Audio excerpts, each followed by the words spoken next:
So there were negative feelings, but that would be looking to the future solution for world problems, the future resurrection, the future paradise, living for the future again. If you live for the now, it's a very happy, heartwarming feeling when you wake up and you realise this isn't the truth, and I'm leaving with a smile on my face without any guilt attached to it. Whatever guilt you try and throw at me, I reject it. You keep it. Not my guilt, it's yours. I'm going to leave here very, very happily. The first apostate website that I went to was JW Survey, and I watched a few videos by John Cedars. This is the same afternoon, and the video that I recall that made the biggest impact on me at the time was the one about New Light. And it just made so much sense. I have no idea how I didn't realise it before. So if you haven't seen the video on New Light by John Cedars, it is great for just joining dots and to make you realise how it's just it's just laughable how gullible we are whenever they change their opinion, whenever they change their understanding on something. And Jehovah's Witnesses just lap it up. In fact, they look forward to New Light in the future. They look forward to realising that what they believe now is wrong, and they look forward to New Light in the future without questioning, what is it we now believe that is wrong? And they get excited. I get excited by New Light. Fantastic. In that one afternoon in November 2013, I'd realised I'd been had for 22 years. I'd come across information which I couldn't deny. And the Candace Conti case, there was something about that which clicked, and that's probably what the trigger was to start with. It wasn't her case. It was when I watched her case and Stuff of the Little Children and Silent Lambs, and I realised how big the problem of child sexual abuse is in the Jehovah's Witness organisation. And I learned about their policies for how to handle these cases. That was like, whoa, hang on a minute. When I was one of Jehovah's Witnesses, I was aware that there were incidents of child sexual abuse in congregations. But I was fully convinced that Jesus was head of the congregation, he was aware of it, he would snuff it out as soon as possible, and he would use the elders to deal with it appropriately. I was convinced of that, and I had no reason to doubt that was the case. But when I learned about the Jehovah's Witness policy, the two-witness rule, and how they keep everything in-house and they don't report it to the police wherever possible, and they don't offer counselling, and the elders aren't trained to deal with this kind of thing, that disturbed me greatly. And the one defining moment, I would say, that sealed it for me that this isn't the truth was when I reasoned on two groups of people. I know a pioneer couple.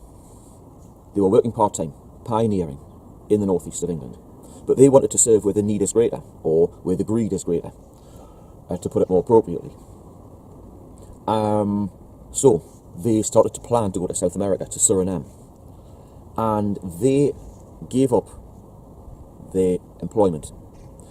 They gave up their house, they sold it, so they could afford and fund their own way to this new pioneering life. They are a lovely couple. They really are they are loved all over the circuit wherever they go. They are just lovely, lovely people. And they would have made fantastic parents. So they've also given up the joys of being a parent. And that's really sad, because they really would be wonderful parents. But that's living for the future. They'll be parents in paradise. No need to live for the now. Now, I was thinking, you've got groups of people like those and other ones who do similar things and move to where the greed is greater. Then you've got other groups of people, children, who right now, last night, tonight, groups of Jehovah's Witness children who are being sexually abused by members of the congregation. That is happening today, yesterday, it's going to happen tomorrow. Now then, the first couple who want to go and pioneer in Suriname at their own expense, they go to Jehovah and pray, and they say, Jehovah, we want to serve where the greed is greater, please help us. If you bless our efforts, we'll do this, we'll sacrifice so much in these last days of the system, the last hours of the system, to do what you want, because that will make us happy. So they're going to go to Jehovah in prayer and ask for this. And their prayers are answered. The children that are being sexually abused go to Jehovah in prayer too. And they have one very simple request. Jehovah, I'm being sexually abused. Please make it stop.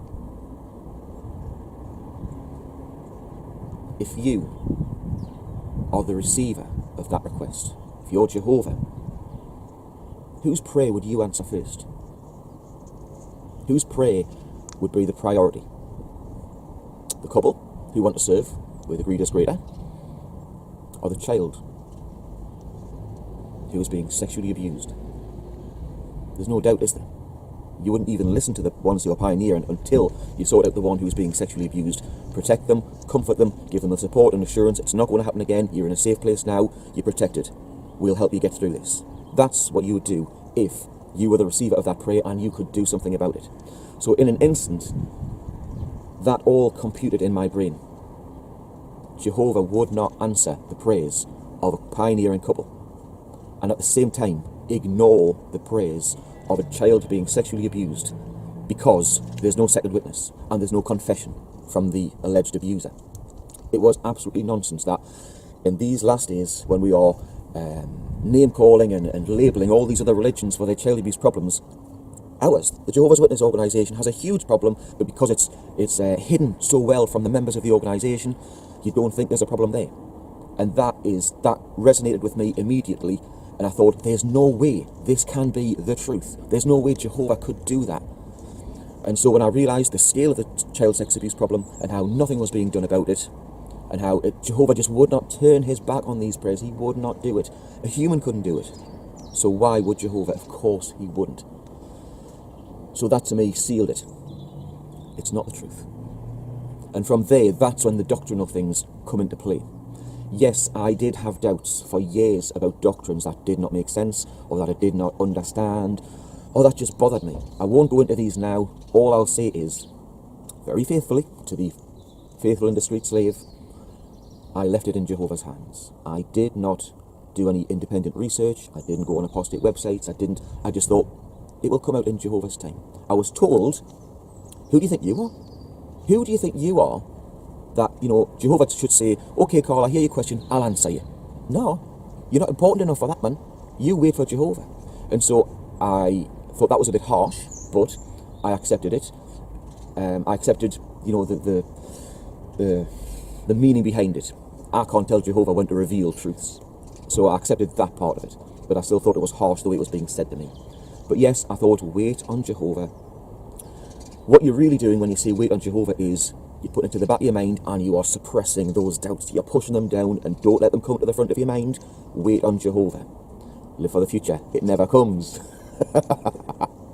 So, more about the doubts I had in the future. In future videos, I'll talk more about just experiences of being one of Jehovah's Witnesses, and about the joy that you can have if you can break free. I know not everyone has this joy when they break free. It's easier for me because I have no blood relatives who are still in the organisation. I've got two sons, they're now 22 and 18, neither of them are baptised, fantastic. I've got no blood relatives who are Jehovah's Witnesses, so rather than experiencing shunning on leaving the organisation, the opposite is true. I've experienced a welcoming back. I'm now back within my family, who I kept at arm's length, more than arm's length, for 22 years, and for which I've apologised and I will always apologise for. It was shameful of me to distance myself from my family, but they have responded the way true Christians should. They've stretched their arms out and said, welcome back. And of course, true Christians have done the opposite and said, see ya, not talking to you anymore. More about that in other videos. So, there was really no need for this video coordinator, but it's here anyway. I gave you the chance. All I wanted around this town of Blythe was a simple, hello, you alright? That would have done me, but you chose not to take that route. So I said, you're encouraging me to turn to activism. And that is what I'm going to do. So, in the future, I don't know how regular I'll make videos.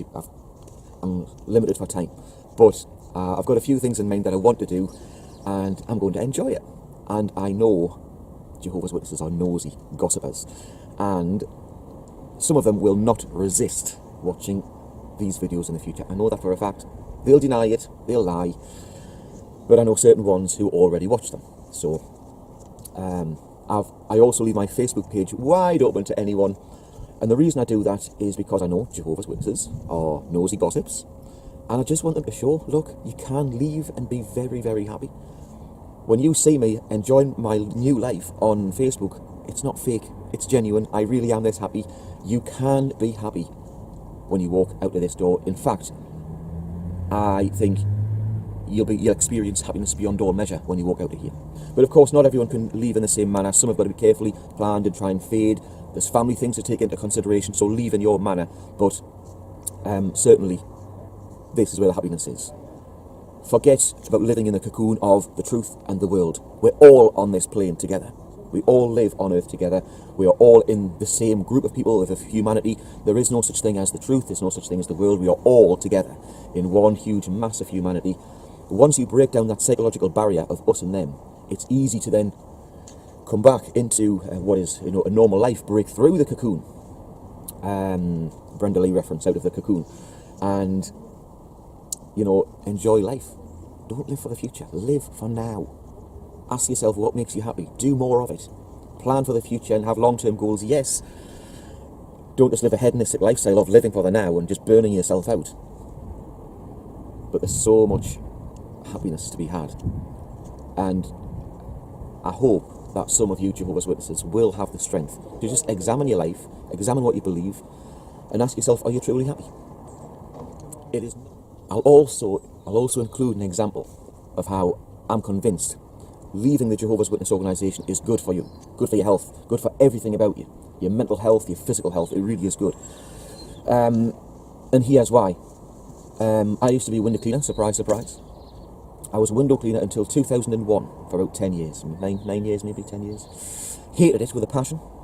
And yeah, Dr. Jason Morrison, theologist again. I just want to say thank you for watching the videos, and I hope you got plenty of self-rediscovery and freedom out of it. If you watched it on YouTube, please share or like, maybe even comment. If you watched it on Facebook, like, comment, share. But most of all, get out and live. This isn't a rehearsal. You've got a one-off life. Don't let your loyalty and your faithfulness blind you to the life that you should be experiencing. Till the next video, thank you for watching, and bye for now.